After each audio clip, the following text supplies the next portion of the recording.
Muka surat apa? 39 ke 38.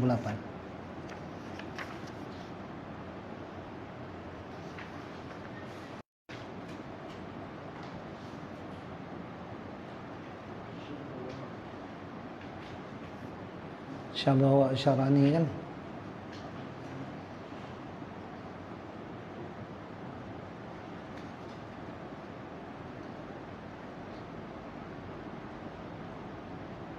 Tiga puluh sembilan. Betul kan?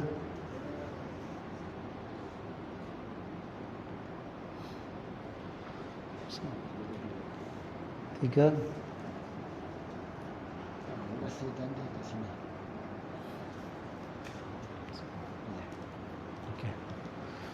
A'udzubillahi minasyaitonirrajim. Bismillahirrahmanirrahim. Assalamualaikum warahmatullahi taala wabarakatuh.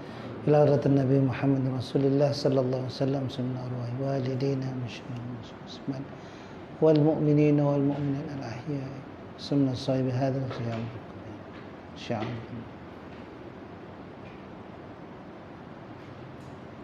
Syarul Fatihah. A'udzubillahi minasyaitonirrajim. Bismillahirrahmanirrahim.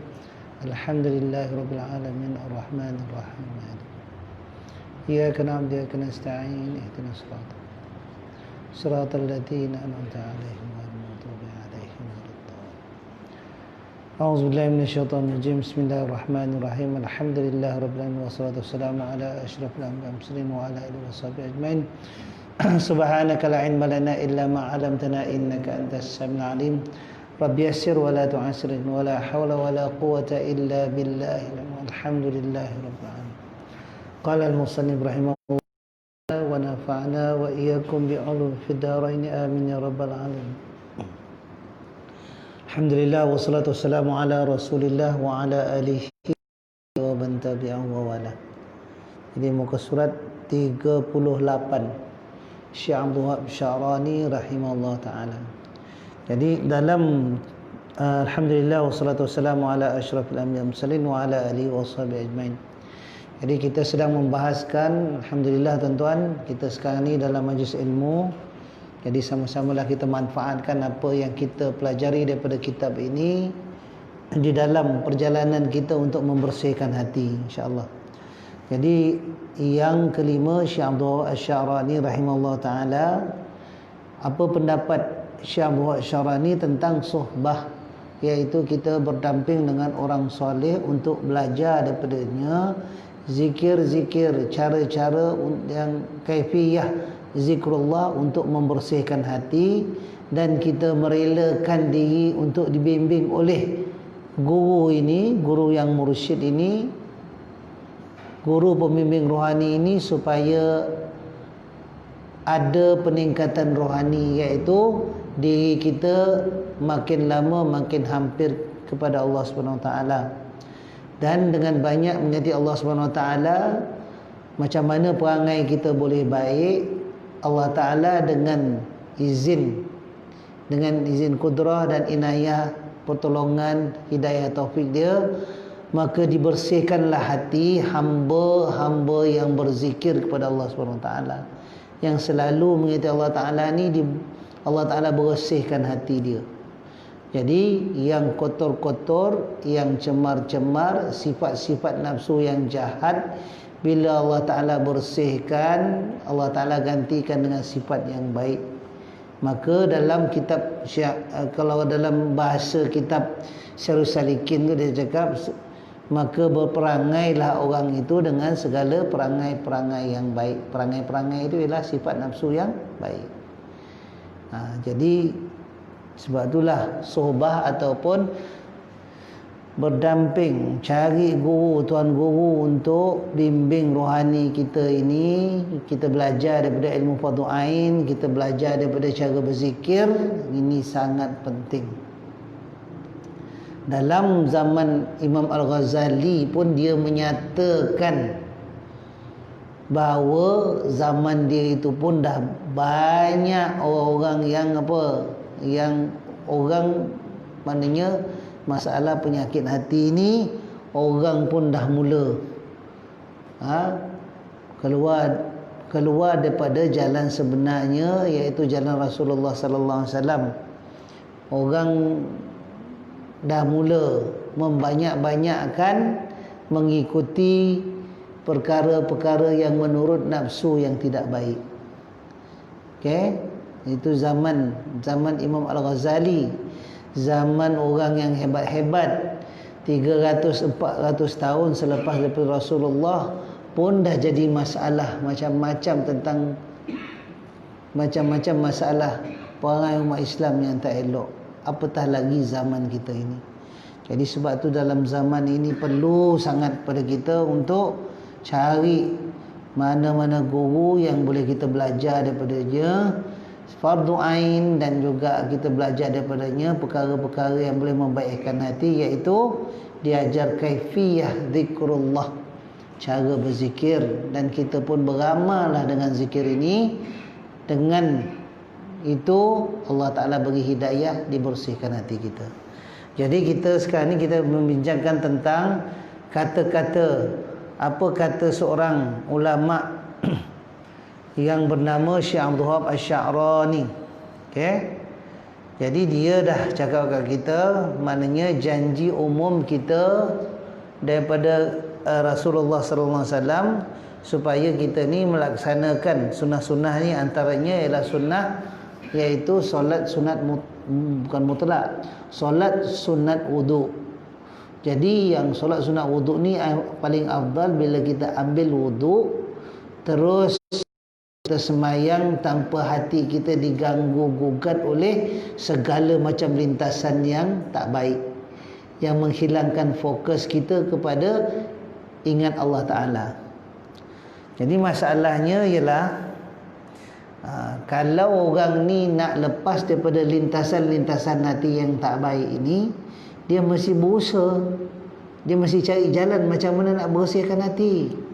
Jadi tak dapat tidak, dia mesti cari guru yang akan membimbing hatinya supaya gangguan-gangguan hati ini dia tidak akan mengacau dia. Gangguan hati, lintasan hati ini dia akan terfokus ingat kepada Allah Ta'ala, ingat perkara yang baik-baik, diarahkan kepada perkara-perkara yang positif saja. Jadi nak dapat keadaan hati yang macam tu, tuan-tuan, sangat-sangat payah. Jadi sebab tu dia akan apa? Sobah. Kena sobah dengan syekh yang akan membimbing dia dan memutuskan hati dia daripada segala lintasan-lintasan hati yang tak baik. Maknanya apa poin dia kat situ? Cari guru. Cari guru. Lepas tu ikut segala apa yang dia suruh. Kalau dia suruh banyakkan apa, kalau dia ajar kita zikrullah dan kita berzikir, buat sungguh-sungguh. Sebab hanya Allah Ta'ala yang boleh menolong kita. Hanya dengan mengingati Allah Ta'ala saja hati ini akan menjadi tenang. Tenang artinya Allah Ta'ala selamatkan kita daripada lintasan-lintasan yang tak baik. Atau Allah Ta'ala jadikan dalam hati kita ni lintasan gangguan, godaan yang baik-baik saja. Macam tu. Okey.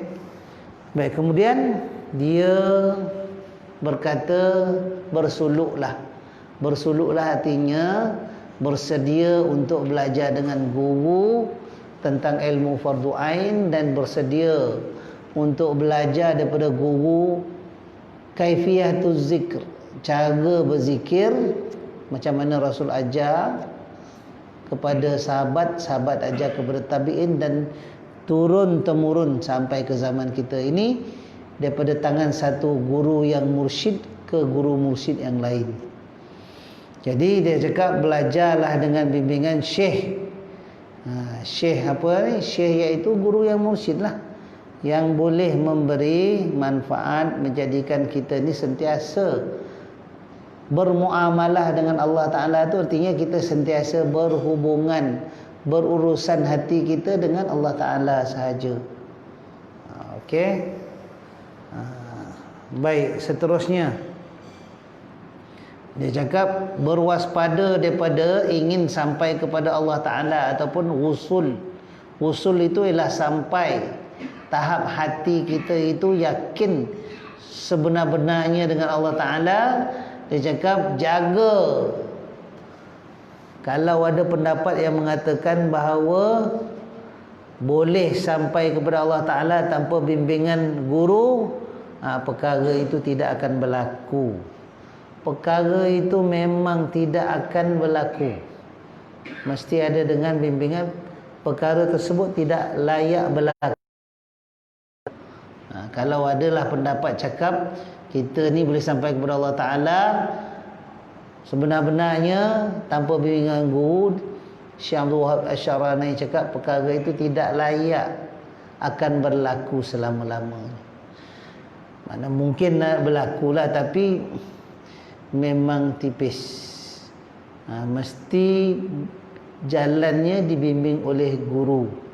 Sebab Muhammad pun dalam perjalanan dia menuju pada Allah SWT, dia dibimbing oleh guru. Siapa guru dia? Jibril alaihissalam. Jibril alaihissalam. Itu dia. Itu guru yang membimbing dia. Tetapi bila bertemu dengan hadrat Allah SWT, itu Rasulullah SAW. Itu dia punya cerita. Tapi guru dah bimbing dia sampai ke satu tahap di mana anak murid tu dia Allah Ta'ala beri kurniaan, Allah Ta'ala beri dia kehebatan, Allah Ta'ala sampaikan anak murid ni ke hadrat Allah SWT. Itu dia. Sebab tu sebelum sampai ke hadrat Allah SWT itu mesti berguru. Okey. Beliau juga berkata, bentuk mujahadah diri yang kulalui tanpa dipimpin oleh Syekh ialah aku mengulang kaji kitab-kitab kaum seperti Risalah Al-Qushairi. Risalah Al-Qushairi. Risalah Al-Qushairi ni adalah di bawah bidang tasawuf. Ni kitab tasawuf ni ya, Risalah Al-Qushairi. Kalau tak silap saya dulu pernah saya photostat kitab ini daripada Cikgu Kamal. Dia ada tu. Kitab tak tahu ada lagi ke kitab tu. Ada lagi ke? Ada kan? Tapi masalah tuan-tuan bahasa Arab. Kan? Alhamdulillah lah sini saya dengar ada guru pengajar bahasa Arab Ustaz Zaini belajar betul-betul bahasa Arab. Boleh baca kitab Arab. Dia punya tu bahasa Arab tu dia punya apa? Kitab Risalah Imam Qushairi kan? Tu dia. Yang sini ada Ustaz Qushairi saya dengar. Bukan Ustaz Qushairi yang tulis buku dia, Imam Al-Qushairi tu. Syekh besar dalam ilmu tasawuf. Okey. Jadi dia cakap apa? Dia sendiri Syekh Abdul Wahab Asy-Syarani ni dia kongsikan pengalaman dia di dalam mencari jalan rohani ni sampai kepada Allah SWT. Dia sendiri sebelum dia berguru, dia ikut jalan, maknanya dia tidak berguru, dia mengulang kaji, dia study buku-buku ilmu tasawuf. Okey. Dia cakap mengulang kaji kitab-kitab kaum. Kaum tu artinya ahli sufi. Kaum tu maksud kat situ ialah ahli sufi lah. Dia mengkaji kitab-kitab ahli sufi seperti Risalah Al-Qushairi, Awariful Ma'arif, Qutul Qulub. Qutul Qulub ni karangan Abu Talib Al-Makki. Ihya Ulumuddin karangan Imam Al-Ghazali dan lain-lain lagi. Okey, dia ceritakan lagi, dia study kitab-kitab ni. Maknanya kitab-kitab yang sama kita baca. Ihya Ulumuddin, kita tak baca Ihya, tapi kita baca Syairus Salikin. Syairus Salikin tu diambil daripada lub ataupun intipati pengajaran kitab Ihya Ulumuddin. Lub Ihya Ulumuddin yang diterjemahkan oleh Syekh Abdul Samad Palembang. Dan kita dah habis belajar bab 3 tu. Jadi dia kaji kitab-kitab ini untuk untuk mendekatkan diri kepada Allah SWT. Tapi tak ada guru, dia study kitab-kitab ni. Okey, sebab dia pun orang alim besar juga ni, Syekh Abdul Wahab Asy-Sya'rani ni. Jadi aku beramal melalui apa yang ku fahami. Maknanya dia tengok dalam tu dia ajar bab berzikir, dia pun cubalah berzikir-zikir ikut cara yang diajar oleh kitab itu. Okey, dia mengikut-ngikut saja apa yang ada dalam kitab. Setelah beberapa ketika ternyata perjalanan sebenar adalah khilaf dengan apa yang ku lalui. Nampak?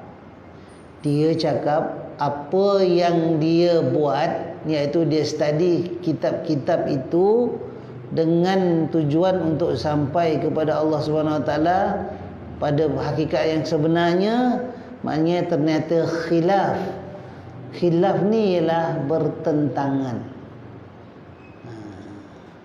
Khilaful ulama, ulama bertentangan pendapat ataupun berselisih pendapat. Khilaf aula, pendapat yang kuat dengan pendapat yang lemah. Mana nak kena ambil pendapat yang lagi kuat? Khilaf aula, contohlah macam tu.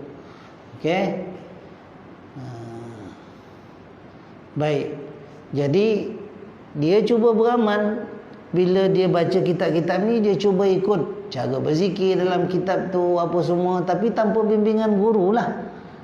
Dan dia punya kesimpulan ni ialah perjalanan sebenar, iaitu perjalanan untuk mendapatkan, mendampingi Allah, mendekatkan diri kepada Allah Ta'ala yang sebenarnya mengikut ahli sufi itu, dia tak boleh dengan membaca-baca kitab macam tu saja. Okey.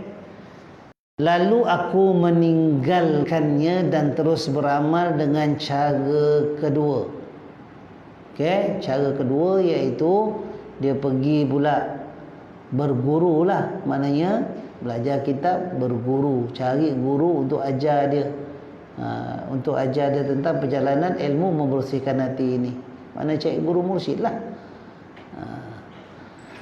Dulu aku seperti begini perjalananku. Dulu aku seperti orang yang berjalan melalui lorong sempit yang tidak diketahui sama ada senang ataupun sukar untuk dilalui. Jika ada lorong, dia terus berjalan, dan jika tiada, terpaksa berpatah balik. Kalaulah sebelum perjalanan tersebut dia berjumpa dengan orang yang boleh menunjukkan jalan, nescaya dia akan melalui dengan senang tanpa penat dan lelah. Inilah perumpamaan orang yang tiada syekh ataupun guru. Itu dia. Maknanya bila orang itu cuba beramal dengan zikir yang dia nampak dalam kitab Ihya ke dalam kitab-kitab ahli sufi, dia beramal lah. Ni cara berzikir macam ni, dia pun bantailah berzikir cara macam tu. Jadi akhirnya dia, bila dia bertemu dengan satu keadaan macam, bila kita beramal ni tuan-tuan dan puan-puan, Allah Ta'ala akan uji kita. Allah Ta'ala akan uji kita dengan macam-macam ujian. Ujian akidah, ujian bab nafsu, ujian dan macam-macam lagi lah. Ujian Allah Ta'ala bagi kita peningkatan. Allah Ta'ala bagi kita kelebihan bila kita beramal tu. Okey. Jadi ujian-ujian macam ni kadang-kadang kita tak mampu nak faham. Kita tak mampu nak faham. Jadi bila kita tak faham itu adalah ujian ataupun benda ni, kalau kita tak faham, kita akan lanyak jugalah ikut berzikir, ikut cara macam. Jadi akhirnya kita tak ke mana. Maksud saya tak ke mana, maknanya perjalanan kita kadang-kadang kita rasa kecewa, kadang-kadang kita rasa hampa, tak ada apa-apa yang boleh menyelesaikan atau bagi jalan kepada kita untuk memahami apa ujian-ujian ni. Letih kita. Okey? Jadi bila ada guru, bila dia dah start berguru, bila dia contohlah kan, dia berzikir, ada satu dapatan, Allah Ta'ala bagi dia hidayah taufik, tapi dia confuse perkara itu perkara baik untuk dia ataupun perkara yang tak elok untuk dia, baik atau tak elok untuk dia. Jadi dia bila berguru, dia boleh rujuk terus guru, dan guru tu menerangkan macam ni dan macam ni. Ada orang jalan, ada orang menerang ini ujian kau dalam bab rezeki ni.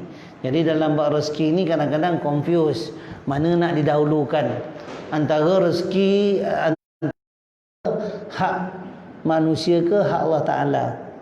Dalam satu hal hak manusia, tapi dalam kebanyakan hak Allah Ta'ala kena dulukan. Macam tu. Contohlah, kan ada kawan saya bertembung antara rezeki dan juga dia punya jalan nak beramal ni lah. Jalan nak beramal ni bukannya berzikir saja.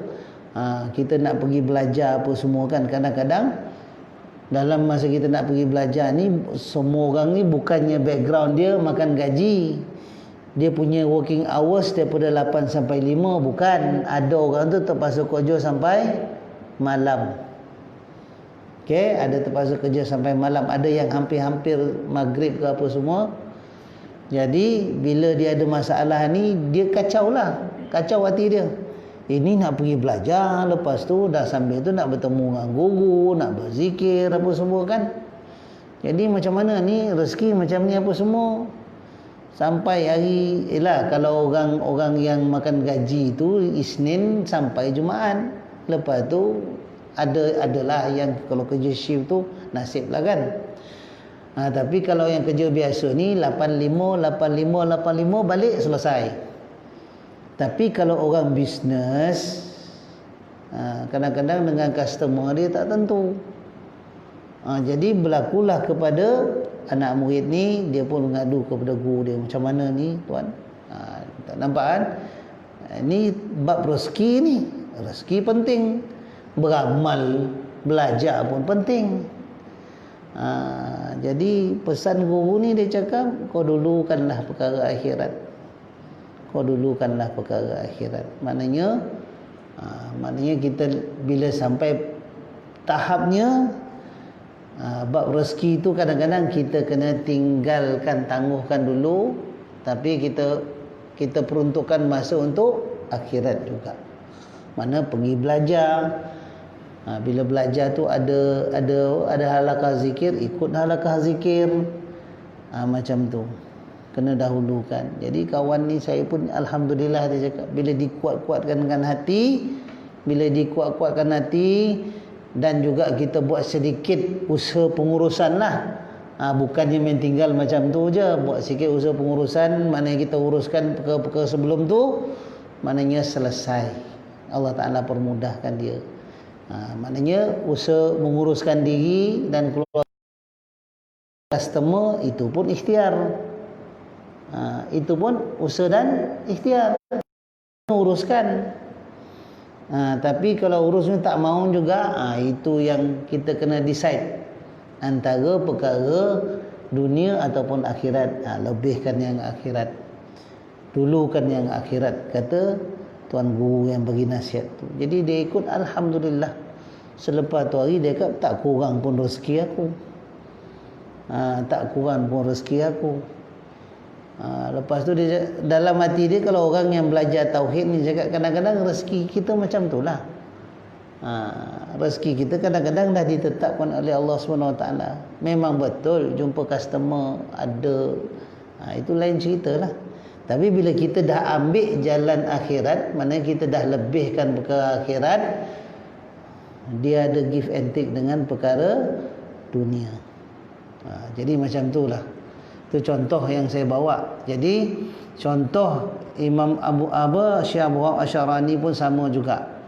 Dulu waktu dia beramal, usaha nak beramal ibadah, berzikir contohnya kan, dengan cara memahami kitab-kitab itu tanpa guru, susah sangat.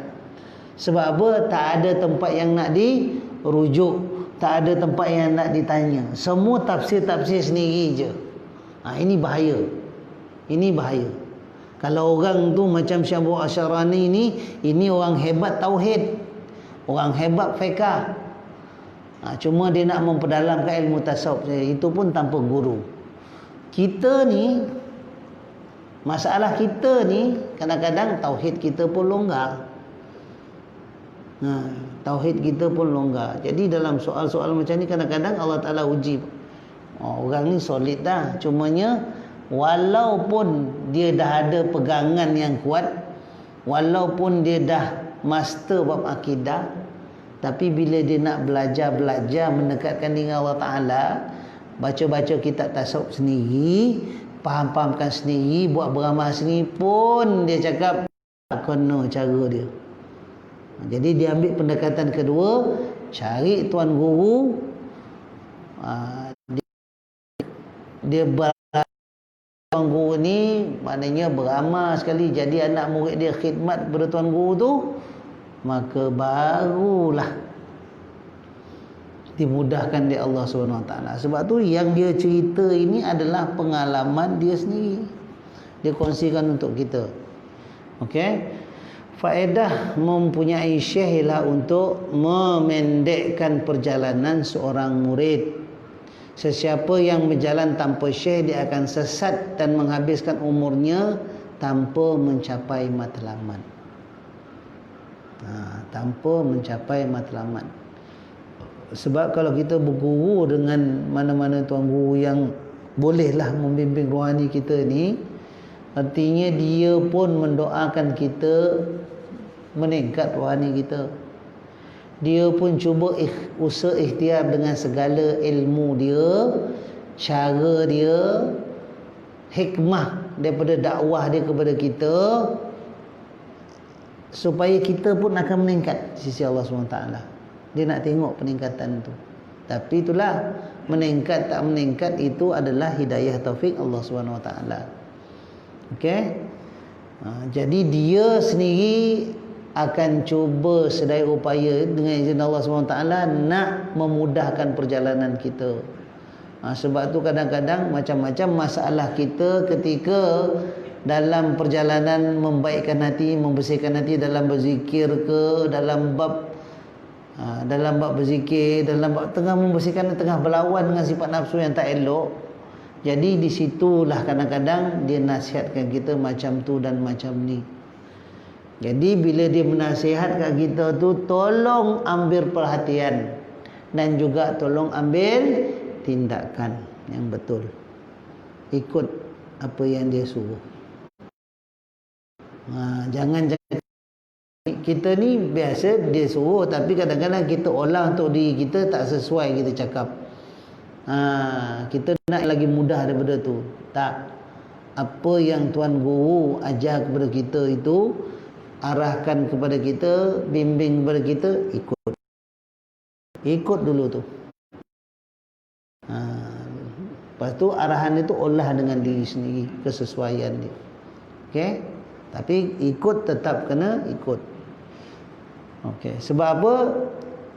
Tuan guru ni bila menegur kita atas sesuatu hal, bukan benda tu untuk kepentingan diri sendiri. Dia nak kepentingan apa? Anak murid ni biar cepat ada peningkatan, cepat hati dia bersih, Allah Ta'ala tingkatkan rohani dia. Okey, ini kerana Syekh umpama pemandu para jemaah haji ke tanah suci Mekah di malam yang gelap gelita. Nampak? Syekh Abu Asy'arani ni banyak bagi perumpamaan-perumpamaan. Okey, maknanya dia cakap kalau nak belajar membersihkan hati, kita mesti berguru. Eloknya dibimbing oleh guru yang boleh memandu rohani kita, membimbing kita dalam bab peningkatan rohani, perjalanan rohani. Beliau juga berkata, ketahuilah jalan kaum. Kalau dalam kitab ni dia tulis jalan kaum ialah jalan ahli sufi. Mana jalan orang yang nak meningkatkan rohani di sisi Allah SWT. Boleh ditempuhi hanya dengan kefahaman, tanpa kalaulah jalan kaum boleh ditempuhi hanya dengan kefahaman tanpa memerlukan syekh yang memandu murid, nescaya orang yang seperti Hujjatul Islam Imam Al-Ghazali dan Syekh Izzuddin bin Abdul Salam pastinya tidak berhajat untuk belajar adab budi pekerti daripada syekh. Syekh Imam Al-Ghazali dia belajar daripada Syekh Abu Bakar Al-Warraq. Dia punya tuan guru dia yang membimbing rohani dia. Walaupun pada ketika dia sebelum belajar dengan Syekh Abu Bakar Al-Warraq ni, dia adalah Hujjatul Islam. Apa makna Hujjatul Islam? Maknanya orang yang boleh disandarkan untuk bela apa-apa isu dan permasalahan dalam orang Islam, ataupun ada orang kafir, orang-orang zindik, orang-orang yang hipokrit, munafik yang cuba memulahkan umat Islam dengan isu-isu panas daripada akidah ke, daripada sudut ilmu fiqh ke, Imam Al-Ghazali akan tampil jawab. Makna keilmuan Imam Al-Ghazali ni dah tip top, dah hebat sebelum dia belajar dengan tuan guru dia Syekh Abu Bakar Al-Warraq. Dah hebat. Tapi bila dia belajar, dia tundukkan diri dia tanpa dia bawa ego dia sebagai ulama besar. Padahal yang saya sebutkan Hujjatul Islam. Hujjatul Islam ni jadi hujah. Dia bolehlah ditolak sebagai apa? Orang yang akan mempertahankan agama Islam kalaulah ada orang lain nak merendah-rendahkan, ada orang lain nak mempertikaikan agama Islam. Ini dia. Syekh Izzuddin bin Abdul Salam pula, dia adalah Sultanul Fuqaha pada zaman dia. Dia adalah raja semua ahli fiqh pada zaman dia. Kebetulan zaman dia adalah zaman Siri Salib. Okey. Siri adalah serangan-serangan daripada orang Kristian dalam perebutan kota Baitul Maqdis. Jadi orang-orang Kristian daripada Eropah datang untuk apa? Untuk mengambil Baitul Maqdis, dan dalam usaha itu diorang tawan bandar-bandar kawasan-kawasan sekitar Baitul Maqdis bawah jajahan mereka. Sebab tu banyak antara tempat-tempat tu merupakan tempat orang Islam.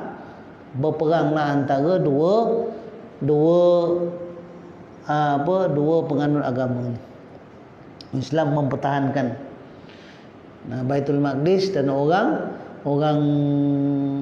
Kristian dia merampas, dia menjajah. Jadi dalam melawan orang kafir ini, orang Kristian ini, dalam mempertahankan wilayah Islam, mempertahankan Mesir. Contohnya Mesir pun menghadapi serangan daripada apa? Daripada orang Kristian. Sebab Mesir itu penting. Kalau Mesir jatuh ke tangan orang salib ataupun orang Kristian, tentera salib, maka orang Islam tak boleh nak serang daripada sebelah barat daya, sebelah selatan. Tak boleh serang. Tak boleh mengganggu gugat kerajaan tentera salib di Baitul Maqdis. Macam tu. Sebab itulah dia usaha nak dapat.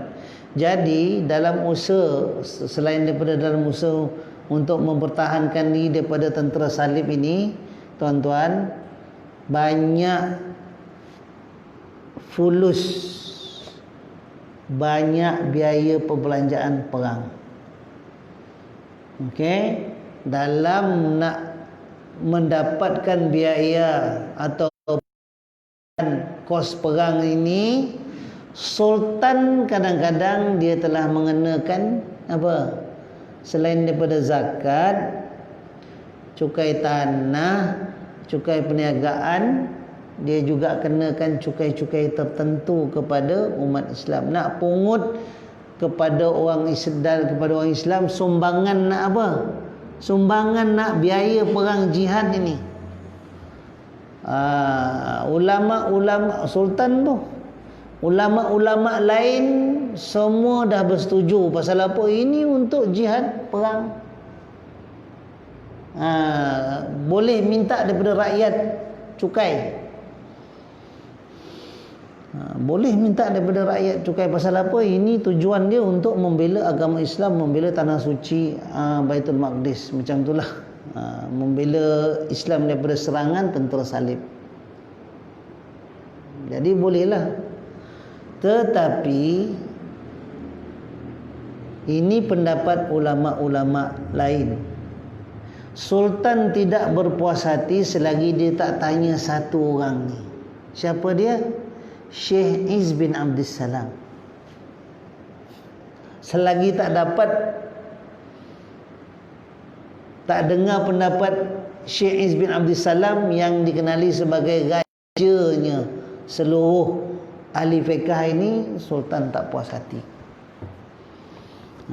Bila Sultan minta sahaja pendapat daripada Syekh Izz bin Abdul Salam, apa dia cakap? Boleh minta cukai daripada rakyat dengan syarat semua harta-harta khalifah dikorbankan dulu. Tu rantai-rantai emas yang dia kalungkan kepada hamba-hamba dia tu lucut masuk dalam Baitul Mal, jadi sumbangan perang. Clearkan dulu harta khalifah, harta sultan, barulah minta sumbangan daripada rakyat. Tak terperanjat khalifah dengar pendapat macam tu. Tetapi ini dia ulama. Peduli apa dia? Peduli apa dia? Marah raja, dia tak kira. Marah raja dengar macam tu. Marah raja pasal apa? Habis kotor tapi dia cakap memang dia ni memang dengan pendapat-pendapat dia macam ni, memang kadang raja marah dengan dia. Tapi inilah pendapat seorang apa? Ulama yang ada ketegasan dalam menegakkan hukum syariat. Jadi ini dia Syekh Izz bin Abdul Salam. Dengan kekuatan ilmu dia, tuan-tuan dan puan-puan, agak-agak handal tak ada ni orang dia. Bapa handal. Bukan handal lagi, bapa handal. Tetapi dalam jalan untuk membersihkan hati, dia pergi belajar. Siapa guru dia? Guru dia ialah Syekh Abu Hasan Asyadzili. Guru dia ialah Syekh Abu Hasan Asyadzili. Dia belajar, dia mendampingi wali ataupun ahli sufi yang bernama Syekh Abu Hasan Asyadzili di Mesir. Itu tuan guru dia dalam bab peningkatan rohani lah, dalam bab ilmu tasawuf dan juga dalam bab beramal zikir. Tuan-tuan, jadi kita tengok kat sini, ulama yang besar-besar pun menundukkan diri untuk bersuhbah dengan guru-guru yang boleh membimbing rohani mereka. Jadi jawapannya, siapalah kita? Tu dia. Siapalah kita? Jadi sebab tu Syekh Abdul Wahab Asy'arani dia cerita pengalaman dia, dan dia bagi contoh perumpamaan ulama-ulama besar. Kalau dia orang tak nak dengar tak apalah, dia bagi contoh Imam Al-Ghazali dan dia bagi contoh Syekh Izz bin Abdul Salam. Tuan-tuan baca siapa dia Syekh Izz bin Abdul Salam ni.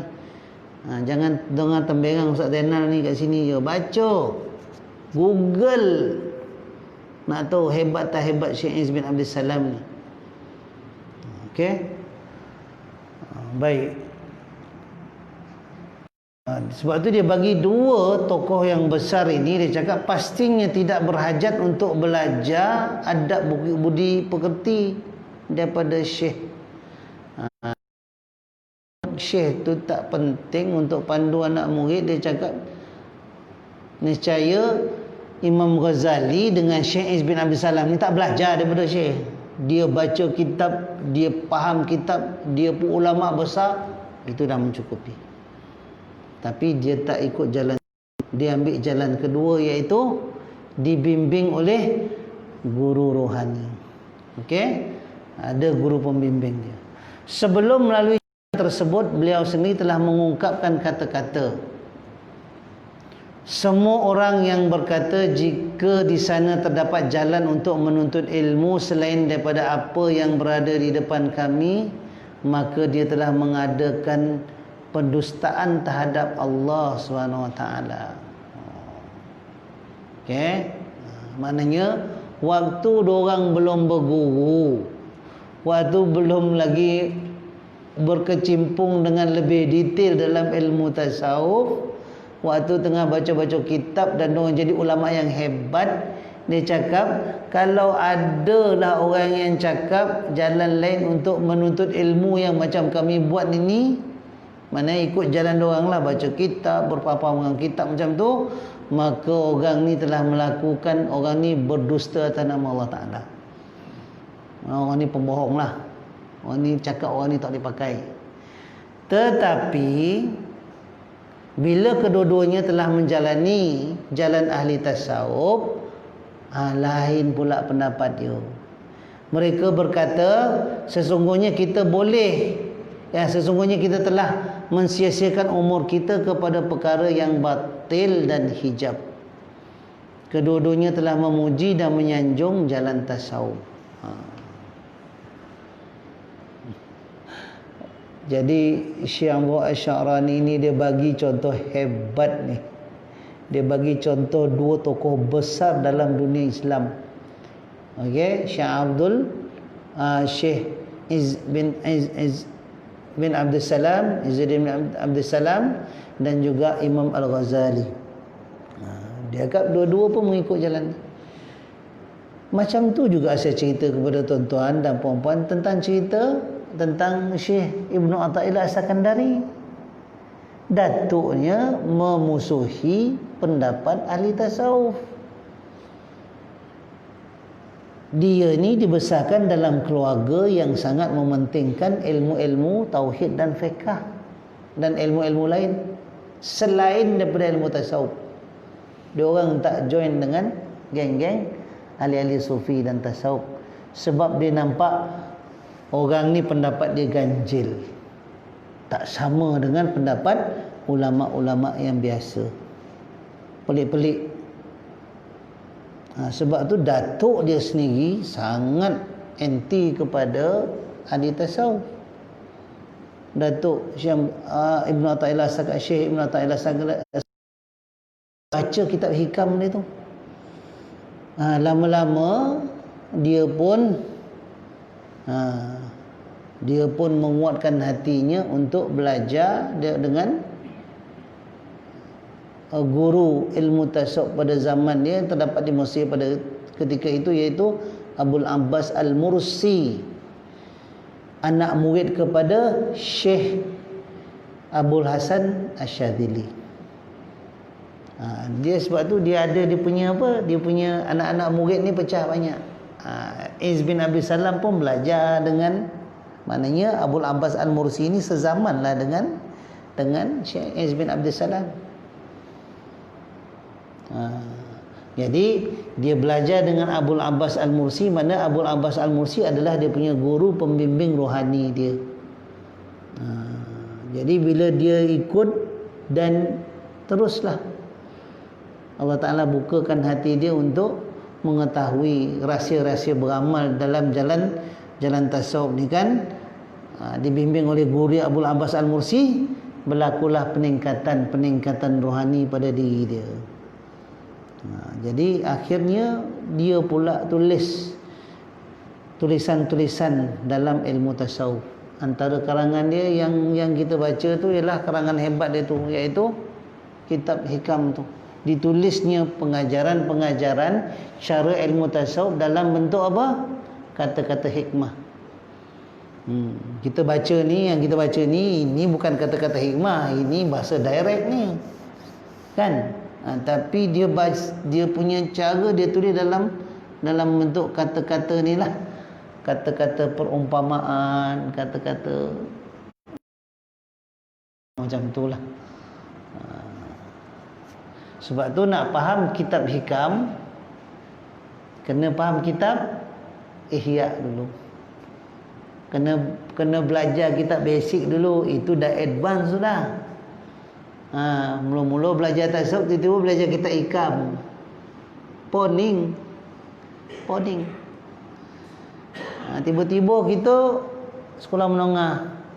Sekolah rendah tak lalu, tiba-tiba duduk sekolah menengah. Parah.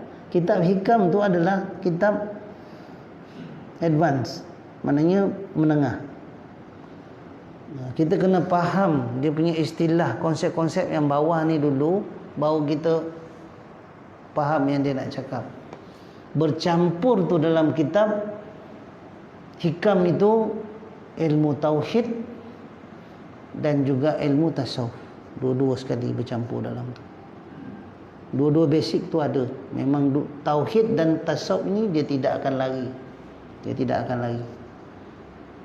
Dia ada, dia akan support dia punya fakta-fakta. Dalam tasawuf kita memerlukan tauhid.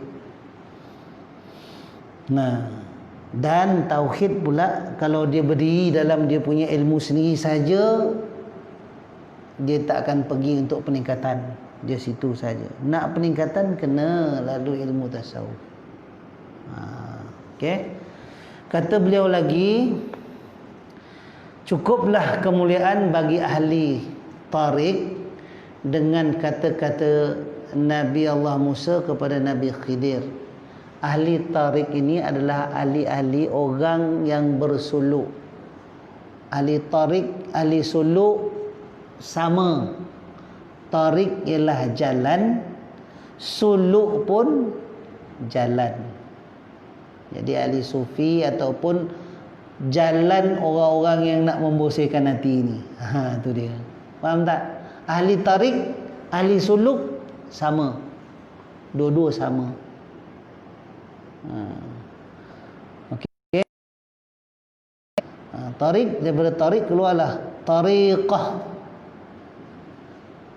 Nampak? Daripada tarik keluarlah tariqah. Apa dia tariqah? Jalan berzikir untuk membersihkan hati dengan cara zikir yang diajar oleh Rasulullah sallallahu alaihi wasallam. Suluk tu cerita. Jadi suluk ke tarik ke tariqat ke sama. Jalan berzikir. Okey?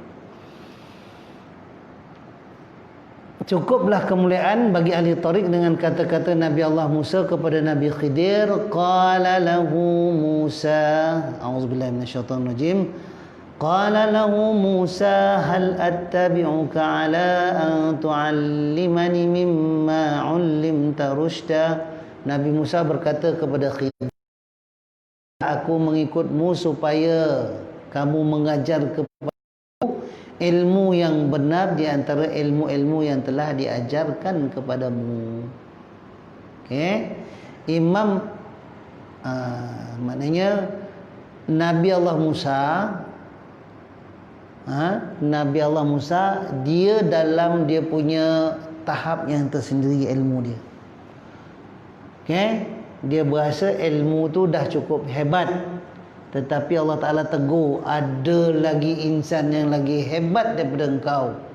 Kau kena cari dan berguru pada dia. Jadi standard hebat tak hebat orang itu di sisi Allah Subhanahu Wa Ta'ala, ilmu dia adalah berdasarkan kepada apa? Rohani dia.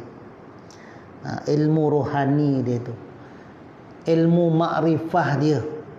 Ilmu dia maknanya dia kenal Allah Ta'ala tu ke tahap mana? Tahap yang paling tinggi, orang tu adalah orang yang hebat di sisi Allah SWT. Hebat ilmu dia. Itu yang saya cakap tu, orang yang dah dapat ilmu hakikat, Allah Ta'ala buka kepada dia rahsia ilmu hakikat, Allah Ta'ala dah buka kepadanya ilmu ma'rifah.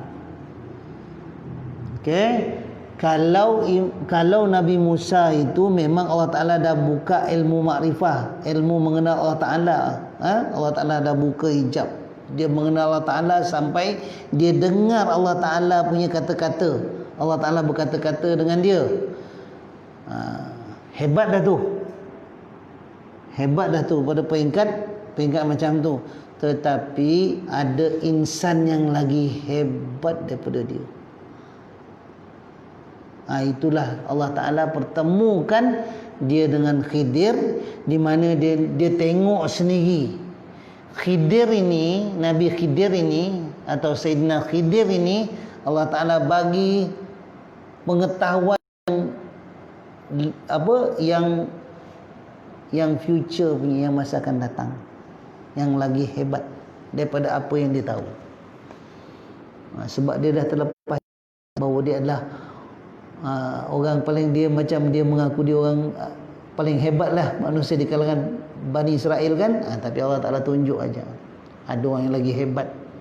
Di atas langit ada langit, ada orang kalau dalam Quran dia wa fawqa kulli dhi ilmin alima dalam Quran. Dan di atas kalau di atas orang yang pandai itu ada orang yang lagi pandai daripada dia. Jadi pandai ilmu tu macam mana? Itu kehebatan rohani di sisi Allah Subhanahu Wa Taala. Jadi itu yang dia nak suruh Nabi Khidir ajar kepada dia. Tetapi syarat-syarat Nabi Khidir, syarat-syarat yang Nabi Khidir kenakan atas dia, semua dah boleh, semua tak boleh diikuti. Jadi standard dia tak capai. Wah, standard dia lagi daripada Sayyidina Khidir. Jadi orang yang mengikuti jalan rohani ini, tuan-tuan dan puan-puan, insya-Allah Allah Ta'ala akan tingkatkan rohani dia. Okey, Allah Ta'ala akan tingkat rohani dia. Walaupun dia tak terkenal di sisi manusia, tetapi cukuplah dia terkenal di sisi Allah Subhanahu Wa Taala.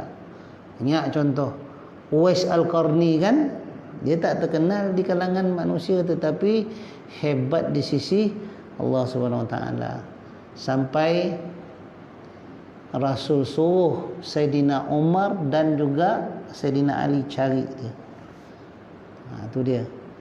Okey, dia punya ilmu, maknanya dia punya rohani di sisi Allah Subhanahu Wa Taala sangat hebat. Okey. Kita habiskan satu ni. Imam Ahmad Ibnu Hanbal telah mengiktiraf kelebihan Abu Hamzah Al-Baghdadi melebihi kelebihan yang ada pada diri dia. Imam Ahmad bin Hanbal adalah ulama hadis yang telah menghafal sebanyak 1 juta hadis. 1 juta hadis. Ulama besar hadis pada zaman tu. Sampai Imam Ahmad bin Hanbal ini memang kalau Imam Syafi'i pergi ke Iraq, dia akan berziarah kepada Imam Ahmad bin Hanbal sebab hebat.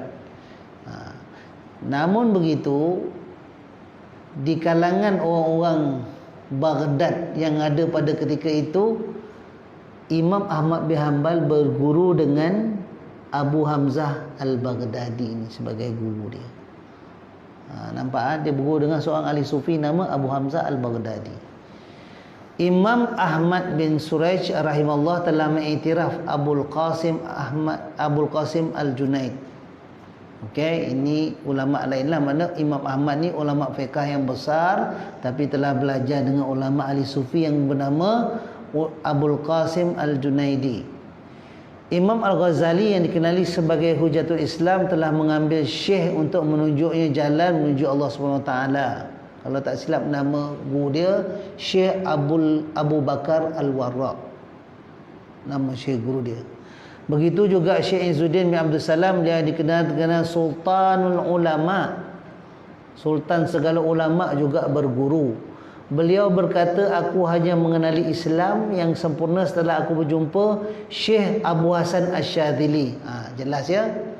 Ada cakap Asy-Syadzili, ada cakap Asy-Syadzuli. Asy-Syadzili ialah tempat yang bernama Syadziliyah di Mesir. Sebab tu dia digelar Asy-Syadzili. Sekiranya kedua-dua orang ulama yang mempunyai ilmu syariat yang begitu luas ini berhajat kepada Syekh, maka ternyata orang seperti kita ni lebih berhajat kepada dia.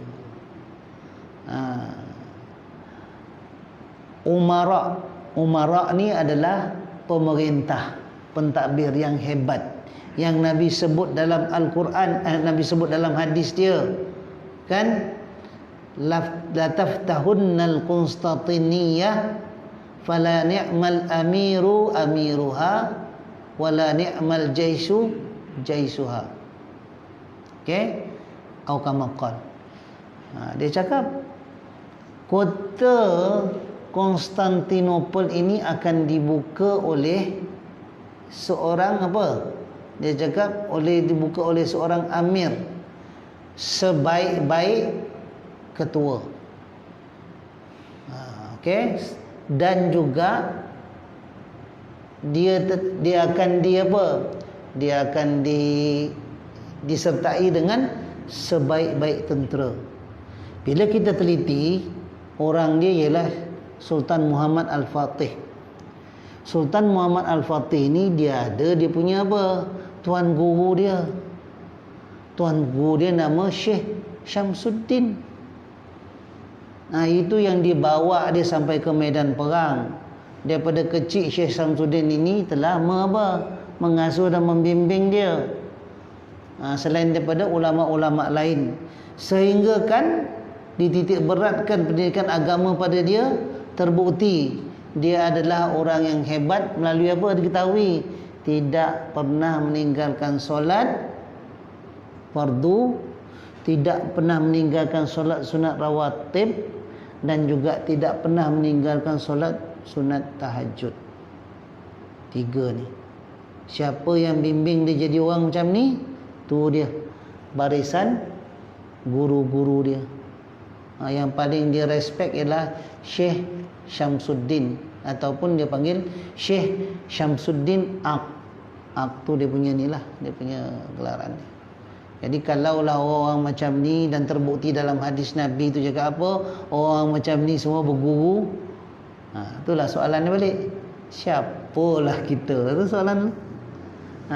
Maka kita ni lebih berhajat kepadanya. Baik, jadi itu tuan-tuan, Syekh Abdul Wahab Syarani punya pendapat tentang keperluan kita untuk mencari guru. InsyaAllah lepas ni kita akan baca beberapa pendapat lagi. InsyaAllah kita akan selesaikanlah dalam bab sohbah ini. Okay? Jadi tuan-tuan dan puan-puan, kita baca pendapat-pendapat ulama ini supaya hati kita makin makin kuat dan bermotivasi untuk mencari tuan-tuan guru yang kita boleh bawa, kita boleh kita bolehlah mana rapat kepada dia, dampingi dia sebagai guru pembimbing rohani kita, insya-Allah. Jadi sama-samalah kita berdoa agar diri kita pun Allah Ta'ala bimbing rohani kita, dan Allah Ta'ala jumpakan kita dengan orang yang boleh membimbing rohani kita, insya-Allah. Itu sahaja. Sekian, Assalamualaikum warahmatullahi taala wabarakatuh. Kita sudah dengan tasbih kafarah dan salat. Subhanakallahumma wa bihamdika asyhadu an la ilaha illa anta astaghfiruka. Bismillahirrahmanirrahim. Wal 'asri innal insana illa alladziina aamanu wa 'amilus shalihaati wa tawassaw bis sabr. Assalamualaikum warahmatullahi wabarakatuh.